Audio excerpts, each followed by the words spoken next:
Oke, balik lagi di channel YouTube gua di Marbons Channel.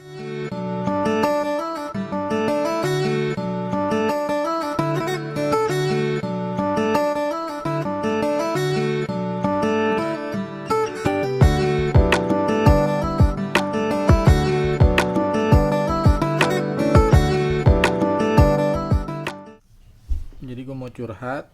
9 tahun yang lalu tuh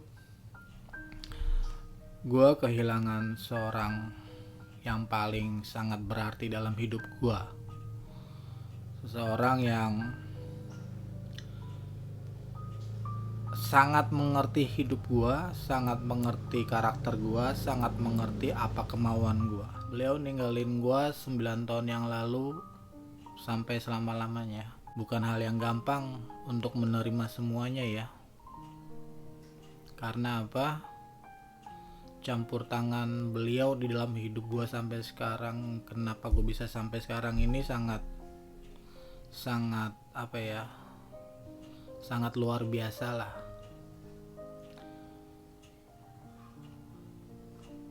Gua mau menceritakan atau gue mau sharing sama teman-teman bagaimana kita hidup kalau tidak ada orang tua. Saat gue ditinggalin 9 tahun yang lalu sama mama gue atau sama nyokap gue, 4 bulanan lah gue masih belum bisa terima. Gue masih setiap harinya cuma kerjaannya nangis terus di kamar, nggak terima dengan keadaan. Kenapa begitu? Hubungan gue sama nyokap gue itu baik nggak baik sebenarnya. Gue kan bandel dulu ya, jadi gue tuh sering kabur-kaburan, sering nggak tinggal di rumah, sering nginep di tempat temen-temen gue, dan pulangnya tuh nggak sehari 2 hari, pulangnya tuh bisa berbulan-bulan baru gue balik. Bahkan ada yang lebih lama, setahun setengah lah gue tinggal di tempat temen gue, sampai orang tuanya temen gue tuh udah nganggap anak banget sama gue. Kalau misalnya lebaran gitu, gue pasti dikasih hadiah sama mereka. Tapi bukan itu yang gue mau ceritakan. Jadi yang mau gue ceritakan di sini adalah hubungan gue sama orang tua gue, sama nyokap gue. Jadi semasa hidupnya nyokap gue itu, kan nyokap gue ini keras banget. Kalau mendidik anak itu keras banget. Jadi kalau lu ada salah sedikit, itu bisa langsung main hantem guys. Jadi bisa langsung main hantem, main pukul. Jadi kalau kita nggak nurut sama dia, itu kita langsung main jegar, dipukul sama dia. Nah, itu tuh membekas sama gue. Jadi apa yang nyokap lakuin, mendidik kerasnya itu membekas sama gue. Jadi bikin gue nggak betah di rumah, bikin gue tuh yang lari-larian, kabur-kaburan. Singkat cerita, ada satu momen yang sangat bikin gue sakit hati banget sih, sangat bikin gue yang oh lihat ya gitu loh, gua akan cabut dari rumah ini gitu. Jadi ada satu momen yang bikin gua kayak begitu banget. Gue ceritain aja ya. Jadi gue sempet gitu loh, jadi gini. Waktu itu gue SMP, gue punya teman SMA waktu itu. SMA, jadi teman gue yang SMA ini ngajakin ke Blok M. Gue izin waktu itu memang sama nyokap gue, mah gue mau ke Blok M ya. Itu gue berangkatnya, izinnya itu jam 1, jam setengah 3, jam 3 sore ya. Nah gue izin sama nyokap izinin memang, yaudah jangan pulang malam-malam, sampai di rumah udah setengah 7 ya, dia bilang gitu kan. Nah gue nongkrong di Blok M sampai jam 6 lewat. Memang gue udah bilang sama temen gue, Ja, jangan balik malam-malam ya. Iya enggak. Nah gue balik dari Blok M itu setengah 7. Dan lu tahu, bayangin, jam 7 gue udah sampai jam setengah 8 gue nyampe rumah. Setengah 8 belum sampai rumah nih, nyokap gue udah nungguin di warung. Udah bawa kayu. Wih, gue dihantam guys. Jegar. Dihantam. Terus udah dihantam kan, badan gue biru-biru. Terus gue ditelanjangin, dikunciin di depan. Wih, itu sangat ngerema lah, bukan merema sih. Itu sangat bikin gue yang sakit hati banget. Dendam lah. Wow, awas ya dalam hati gue nih ya. Tapi sambil nangis, mah bukain pintu. Kakak gue, abang gue, semuanya tuh di rumah udah nggak ada yang bisa berani untuk ngelarang mama gitu loh. Jadi dikunciin lah. Dan lu tahu kan, bisa bayangin SMP gitu loh. Gue waktu itu SMP kelas 1 atau kelas 2. Dan lu tau lah, lagi rimbun-rimbunnya. Jadi itu yang bikin gue sempet dendam sama nyokap. Bukan dendam, ya sakit hati lah. Sampai gue berpikir, gue akan cabut dari rumah lah. Nah, akhirnya kejadian, gue cabut dari rumah selama hampir 1,5 tahun lah. Gue cabut dari rumah 1,5 tahun. Nah, itu gue udah berpikiran gue gak akan balik ke rumah. Sampai gue bener-bener sukses, gue baru akan balik. Itu gue udah niat banget, udah kepikiran banget. Nah, karena nyokap gue ini kan sebelum bertobat itu ya kayak gitu karakternya, sering keras sama anak. Tapi setelah dia kenal Tuhan, setelah dia tobat, dia mulai menunjukkan perubahan yang signifikan banget. Udah jarang marah-marah, udah jarang mukul, perubahannya signifikan banget. Yang mau gue ceritakan di sini ialah saat gue cabut dari rumah dan gue punya niat untuk nggak pulang, nggak untuk balik sebelum gue sukses. Nyokap gue doain gue loh. Gila, itu bener. Nyokap gue doain gue sampai satu titik itu udah jalan setahun setengah ya. Ya itu udah jalan setahun setengah gue tinggal di tempat teman gue. Satu titik tuh nggak tahu di hati gue itu gue pengen balik. Pas momennya itu waktu kalau nggak salah Natalan. Sampai nyokapnya teman gue yang gue tinggalin, gue tinggal sama teman gue ini, nyokapnya nanya, "Les, kamu nggak balik? Natalan loh."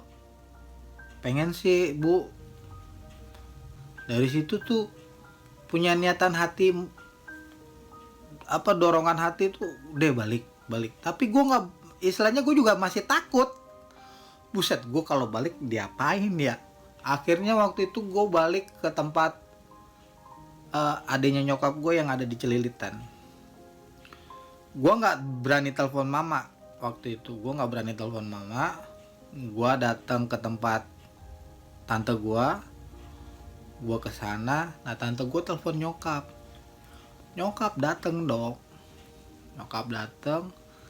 Tapi yang ada di kepala gue itu kan, wah gila, gue bisa diapain nih gitu kan, bisa dipukulin lagi nih gitu. Nyokap gue dateng, ternyata apa yang gue bayangkan bakalan dipukulin dan semuanya nggak terjadi gitu loh. Malah gue tuh yang kayak diservis lah.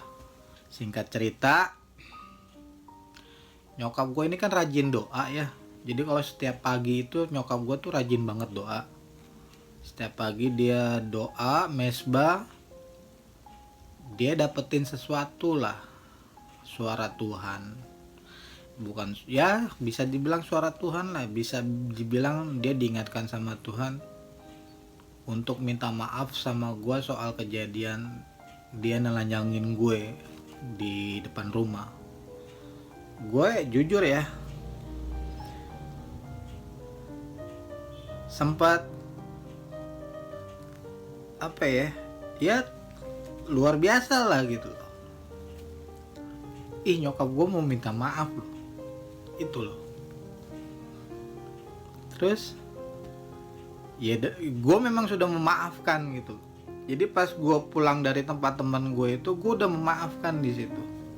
Karena hati yang kangen rumah, kangen sama masakan nyokap, di situ gue udah maafin. Makanya gue tuh ada niatan balik ke rumah.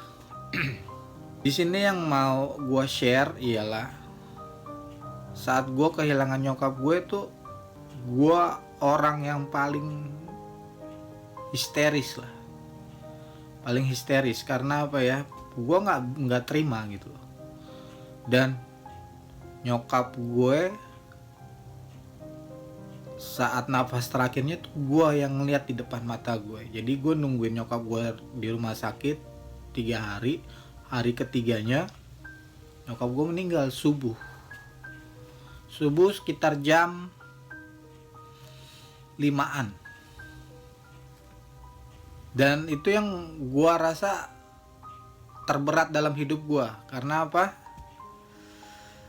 Gue ngeliat langsung nyokap gue nafas terakhirnya gitu. Di rumah sakit itu gue ngamuk, nggak mungkin nyokap gue masih ada kok, gue bilang gitu sama satpam sama dokter semua. Sampai gue tuh ditenangin sama satpam gitu, satpam rumah sakit.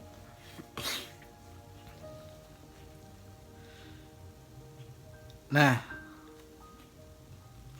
yang mau gue bagi di sini ialah kehilangan orang tua, apalagi seorang ibu ya, itu berat cuy. Seorang ibu itu seorang yang mengayomi anak-anaknya gitu loh. Seorang yang mengayomi anak-anaknya, ya walaupun seorang ibu belum tentu benar 100%, tapi dia punya hati yang lembut. Bagaimanapun memperlakukan anaknya, cara mendidiknya, dia tuh punya hati. Dia punya hati bagaimana anak gue maju, bagaimana anak gue pintar, bagaimana anak gue bisa makan, bagaimana anak gue berpakaian bagus, bagaimana anak gue makan enak. Dia tuh punya hati kayak begitu. Dan 9 tahun gue hidup tanpa nyokap, jujur sih berat banget. Apalagi sampai detik ini gue sering kebangun jam 5. Jam 5 itu kan jam nyokap gue meninggal ya. Dan gue sampai detik ini nih, sampai hari ini, sampai gue bikin video ini, gue masih sering terbangun jam 4:30, jam 5.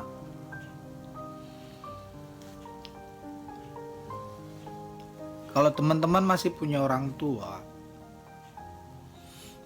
mungkin udah gak lengkap atau mungkin masih lengkap,